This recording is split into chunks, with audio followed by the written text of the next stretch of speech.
देखेंगे बच्चों, तो आज के लेक्चर में हम लोग बात करेंगे। प्रीवियस लेक्चर में हम लोगों ने देखा था आइसोटोप्स। आइसोटोप्स के एग्जाम्पल को भी हम लोगों ने सीख लिया था कि आइसोटोप्स के एग्जाम्पल क्या होते हैं। मैंने आपको हाइड्रोजन की आइसोटोप्स बता भी दिए थे। हाइड्रोजन के 3 आइसोटोप्स होते हैं और उनके मैंने नेम भी आपको बाकायदे बताए थे। अगर आपने प्रीवियस लेक्चर को नहीं देखा है तो आप चैनल पे विजिट करके प्रीवियस लेक्चर को देख सकते हैं और वहां से अपने पॉइंट्स को क्लियर कर सकते हैं। आज के लेक्चर में हम देखेंगे यूजेस ऑफ आइसोटोप्स। आइसोटोप्स का यूज कहां किया जाता है, आखिर ये वर्ड क्या है ये तो हमने समझ लिया, एग्जाम्पल को भी समझ लिया, इसका यूज कहां करते हैं तो देखते हैं। हेडिंग होगी uses of isotopes. Uses of isotopes.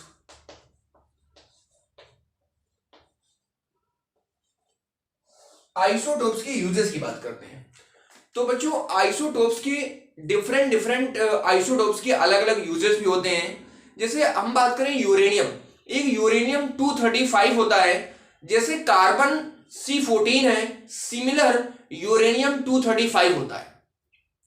Uranium 235 का जो यूज होता है न्यूक्लियर रिएक्टर में, इसका यूज न्यूक्लियर रिएक्टर में किया जाता है टू प्रोड्यूस इलेक्ट्रिसिटी। इलेक्ट्रिसिटी को प्रोड्यूस करने में न्यूक्लियर रिएक्टर में यूरेनियम 235 का यूज करते हैं। तो हम लिख सकते हैं uranium 235 is used in nuclear reactor to produce electricity.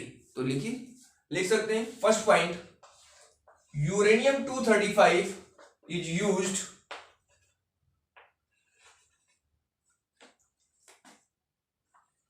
in nuclear reactor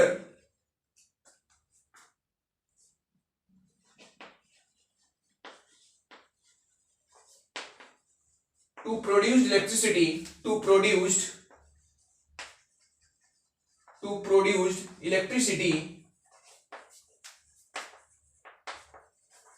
electricity को प्रोड्यूस करने में यूरेनियम 235 का यूज किया जाता है। बच्चों पॉइंट नंबर सेकंड की बात करते हैं। अगर हम पॉइंट नंबर सेकंड की बात करें तो कार्बन का एक C14 होता है। मैंने बताया था रेडियो कार्बन डेटिंग में कार्बन C14 का यूज करते हैं, ये मैंने पहले ही बताया था। तो C14 is used in radio carbon dating, लिख लेंगे C14 is used in radio carbon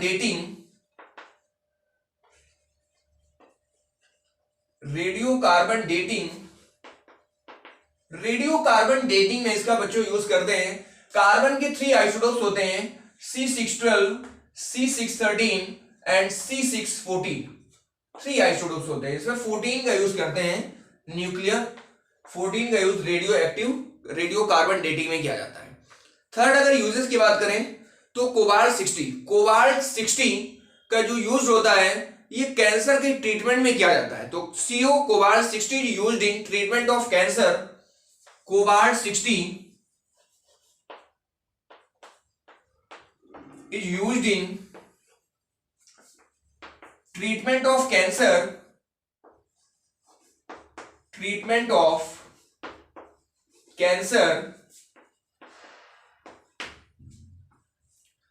बच्चों लास्ट पॉइंट हम लोगों का होगा कोबाल्ट 60 का यूज कैंसर के ट्रीटमेंट में किया जाता है।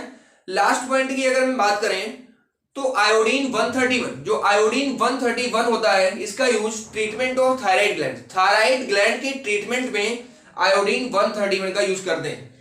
लिख सकते हैं आयोडीन 131 इज यूज्ड इन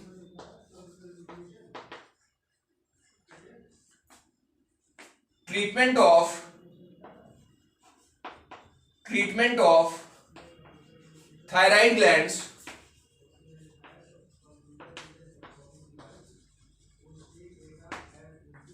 तो ये कुछ यूजेस रहे हमारे आइसोटोप के यूजेस जो मैंने आपको बता दिए।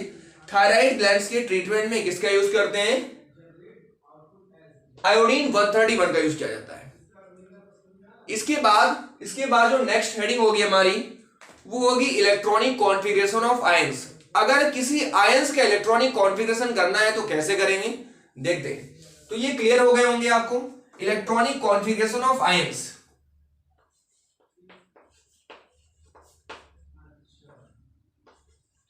इलेक्ट्रॉनिक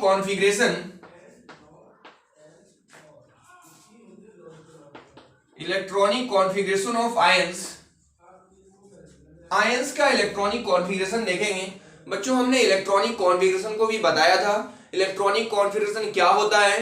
सेलों में डिवाइडेशन जो होता है उसी को इलेक्ट्रॉनिक कॉन्फ़िगरेशन कहते हैं, यानी distribution of cell are known as electronic configuration. सबसे पहले बात करेंगे कैटायंस की और एनायंस की। कैटायन क्या होता है और एनायन क्या होता है? पॉजिटिवली चार्ज आयन क्या होगा और नेगेटिवली चार्ज आयन क्या होगा? Positively charge ion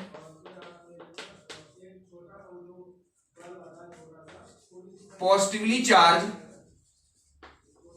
charge ion, अगर हम पॉजिटिवली चार्ज आयन की बात करें, इसका फॉर्मेशन कैसे होता है?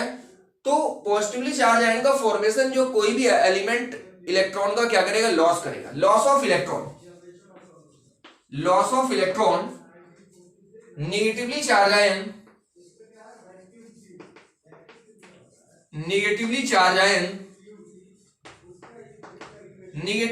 आयन का फॉर्मेशन कैसे होगा?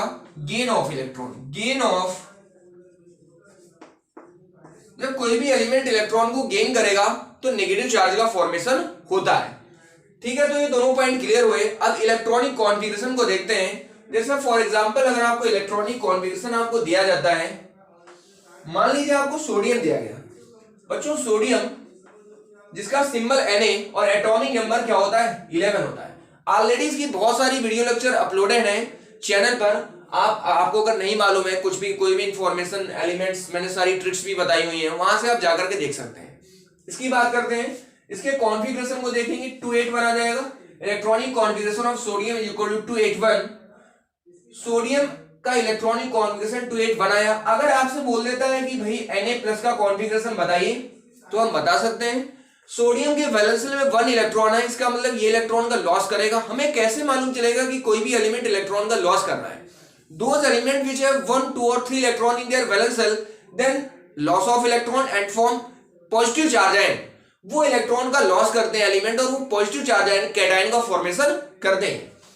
इसका मतलब इसके वैलेंस शेल में 1 इलेक्ट्रॉन है, ये मैंने बहुत अच्छे से आपको बताया हुआ है। Valence electron, valence shell, valency, ये सब मैंने बताया हुआ है एक वीडियो लेक्चर में। आप जैसे ही डालेंगे वैलेंसी बाई चैनल नेम, तुरंत खुल के आ जाएगा और वहां से आप समझ सकते हैं कैसे वैलेंसी को डिराइव करते हैं और कैसे हम कैलकुलेट करेंगे वैलेंस इलेक्ट्रॉन क्या होता है, सारी चीजें दी गई। इसका कॉन्फ़िगरेशन क्या आ जाएगा? 281 आ जाएगा। इसने 1 इलेक्ट्रॉन का क्या कर दिया बच्चों? लॉस कर दिया। बात समझ आ रही? क्यों ये लॉस क्यों करते हैं एलिमेंट? भाई इनका भी नेचर सेम हमारे ह्यूमंस के जैसा होता है। जैसा नेचर हम लोगों का होता है, सेम उसी तरीके से एलिमेंट का बिहेवियर भी होता है। ये भी स्टेबल होने के लिए कुछ ना कुछ रिएक्शन करते हैं। स्टेबल होने के लिए इलेक्ट्रॉन का लॉस करते हैं। कुछ एलिमेंट ऐसे होते हैं जो इलेक्ट्रॉन को गेन करते हैं। ये तो डिपेंड करता है कि उसके वैलेंस शेल में कितने इलेक्ट्रॉन्स हैं। ये वैलेंस इलेक्ट्रॉन डिसाइड करेंगे कि एलिमेंट क्या करना चाहेगा। उसको जिसमें सुविधा होगी वो काम करेगा। इसको सुविधा किसमें है? ये 1 इलेक्ट्रॉन गेन करके आसानी से स्टेबल हो जाएगा, ना कि 7 इलेक्ट्रॉन गेन करे, उसमें इसको डिफिकल्टी महसूस होगी, क्योंकि इसका न्यूक्लियस उतना पावरफुल नहीं है कि वो 7 इलेक्ट्रॉन को होल्ड कर पाए। कमिंग इलेक्ट्रॉन होंगे वो 7 इलेक्ट्रॉन को होल्ड नहीं कर पाएगा। इतनी बात समझ आ रही है? तो इसका कॉन्फ़िगरेशन क्या हो जाएगा? सिंपली 281 हो जाएगा। हम सब जानते हैं। लिथियम, अगर आपसे Li+ का कॉन्फ़िगरेशन बोलता है तो हम बता सकते हैं लिथियम का तो एटॉमिक नंबर 3 होता है, बट 2,1 आता है, लेकिन प्लस लगा हुआ है तो 1 इलेक्ट्रॉन का लॉस कर दिया।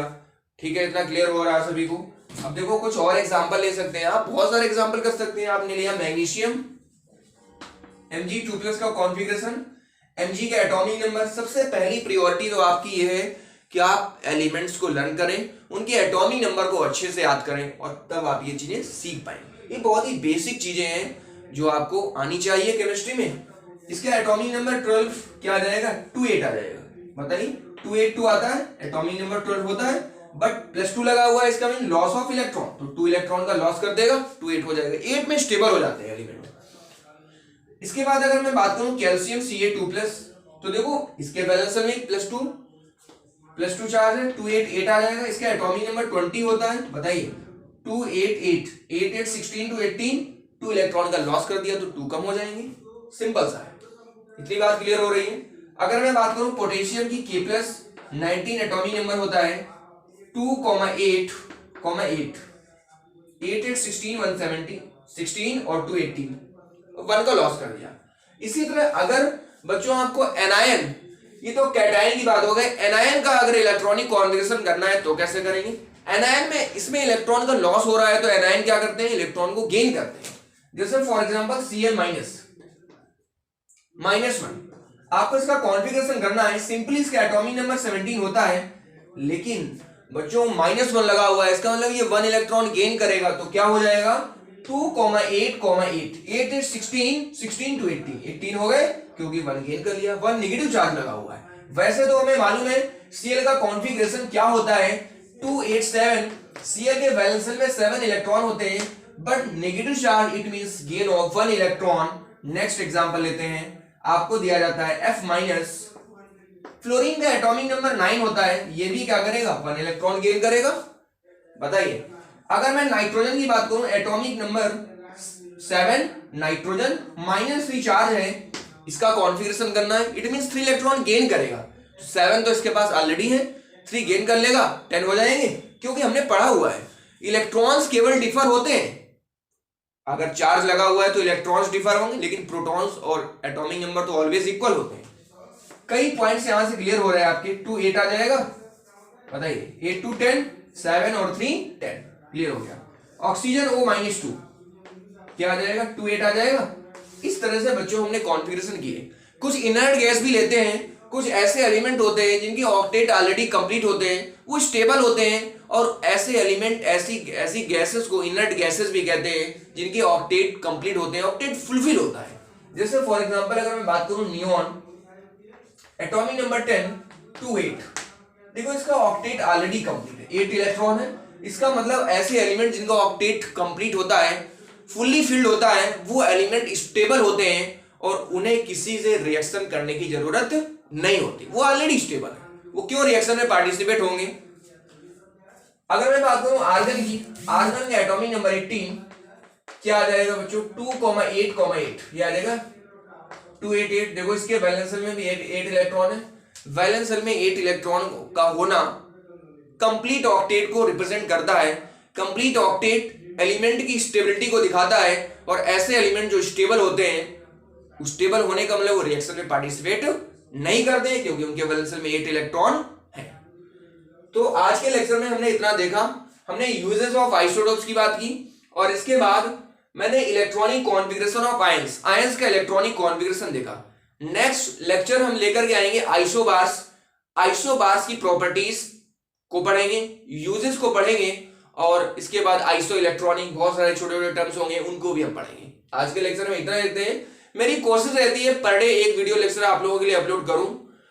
आप लोगों की भी एक रिस्पॉन्सिबिलिटी है कि इन वीडियो लेक्चर को ऐसे बहुत सारे बच्चों तक पहुंचाएं जिनको ऐसी फैसिलिटीज नहीं मिल पा रही है, तो घर बैठे वो भी वीडियो लेक्चर को आसानी से देख सकते हैं और चीजों को सीख सकते हैं। Thank you.